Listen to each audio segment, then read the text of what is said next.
adik-adik, apa kabar kalian semua? Semoga selalu dalam keadaan sehat ya.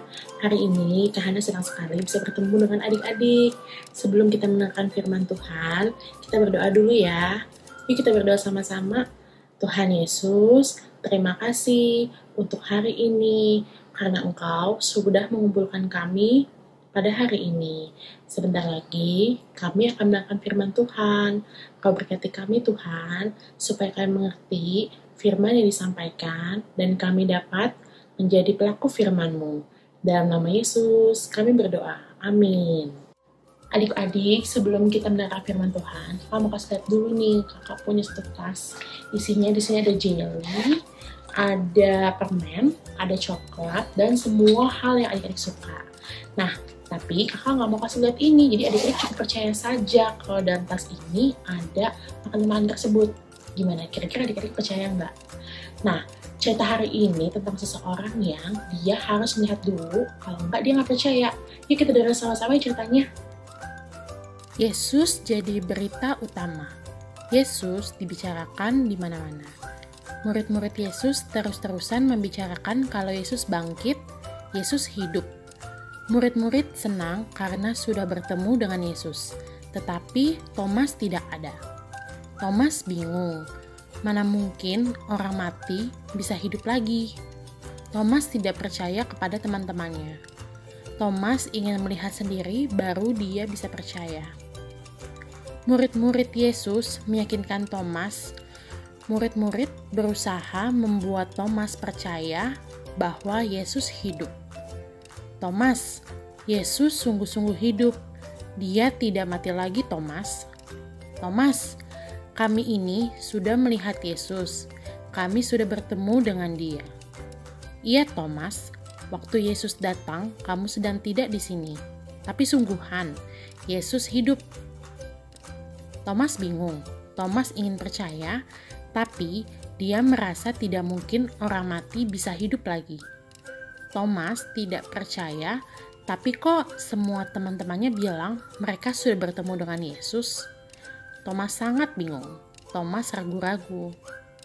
Thomas berkata kepada teman-temannya, "Sebelum aku melihat bekas paku di tangannya, dan sebelum aku memasukkan jariku ke dalam bekas paku dan lambungnya, sekali-kali aku tidak akan percaya." Thomas ingin membuktikan sendiri kalau Yesus benar-benar hidup. Thomas ingin membuktikan dengan cara memasukkan jari ke tangan dan perut Yesus. Menurutmu, apakah Yesus betul-betul hidup? Apakah kamu yakin Yesus hidup dan berkuasa? Thomas tidak yakin apakah Yesus betul-betul sudah hidup atau belum. Yesus tahu kalau Thomas tidak percaya. Yesus tahu Thomas bingung dan ragu-ragu. Yesus tahu Thomas ingin sekali bertemu dengan Yesus. Walaupun Yesus tidak bersama Thomas, Yesus tahu apa yang Thomas inginkan. Yesus juga tahu isi hatimu. Yesus tahu keinginanmu. Yesus tahu segala sesuatu karena Dia itu Allah. Walaupun kamu tidak cerita kepada orang tuamu atau kepada kakak, Yesus tahu isi hatimu. Saat kamu sedang sedih, senang, menangis, saat kamu nakal, saat kamu bohong, saat kamu jujur, saat kamu taat kepada orang tuamu, Yesus tahu itu semua. Yesus juru selamat yang tahu segala sesuatu. 8 hari setelah itu, murid-murid berkumpul lagi di sebuah rumah. Thomas ada bersama-sama dengan mereka. Pintu rumah terkunci, tetapi tiba-tiba Yesus datang di tengah-tengah mereka. Yesus datang dan berkata, "Damai sejahtera bagimu." Ya, Yesus itu sumber kedamaian. Ia adalah Allah yang sanggup memberikan kedamaian untuk kita semua. Apa sih kedamaian itu? Kedamaian itu adalah, walaupun kami sedang takut, kamu tetap tenang dan kamu tidak bingung sendiri karena tahu bahwa ada Allah yang bersama-sama dengan kamu.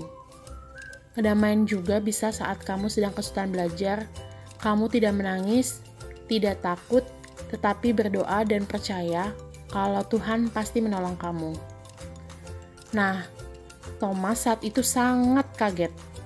Thomas senang sekali, tetapi Thomas juga sangat bingung.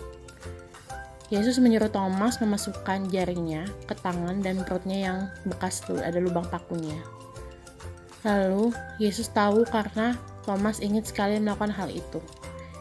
Yesus sangat sayang pada Thomas. Yesus ingin Thomas percaya kalau ia betul-betul juru selamat yang hidup. Yesus ingin Thomas percaya supaya Thomas bisa menceritakan tentang Yesus yang juru selamat kepada orang lain.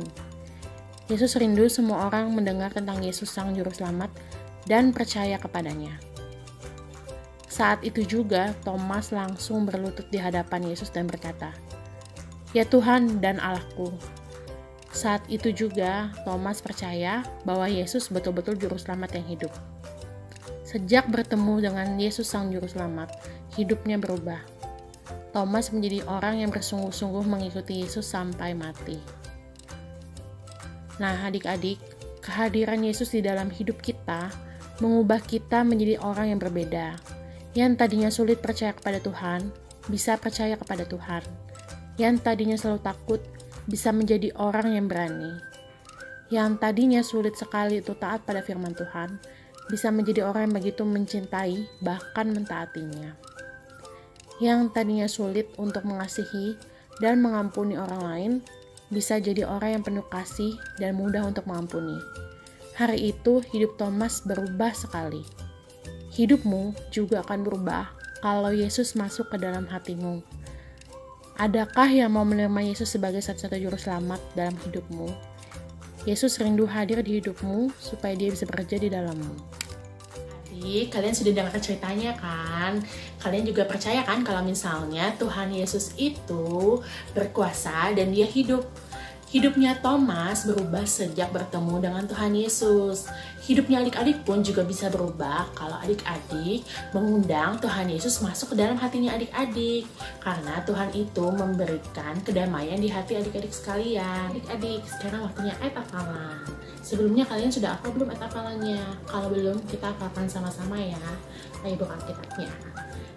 Oke, Yohanes 3 ayat 15. Supaya setiap orang yang percaya kepadanya beroleh hidup yang kekal. Kita ulang ya. Yohanes 3 ayat 15. Supaya setiap orang yang percaya kepadanya beroleh hidup yang kekal. Kalau kalian sudah hafal, nanti minta tolong mama atau papa untuk merekam kalian dan dikirim ke grup WhatsApp ya. Firman Tuhan hari ini sampai di sini saja. Tapi sebelumnya kita berdoa dulu ya adik-adik ya. Tuhan Yesus, terima kasih untuk firman-Mu pada hari ini. Kami yakin Tuhan bahwa Engkau merupakan juru selamat yang hidup. Tuhan, kami mau undang Engkau untuk masuk ke dalam hati kami, supaya Engkau menjadi Raja dalam hati kami, dan kami beroleh ketenangan dan kedamaian. Terima kasih Tuhan, dalam nama Yesus kami berdoa. Amin. Nah adik-adik, sampai jumpa minggu depan ya. Dadah.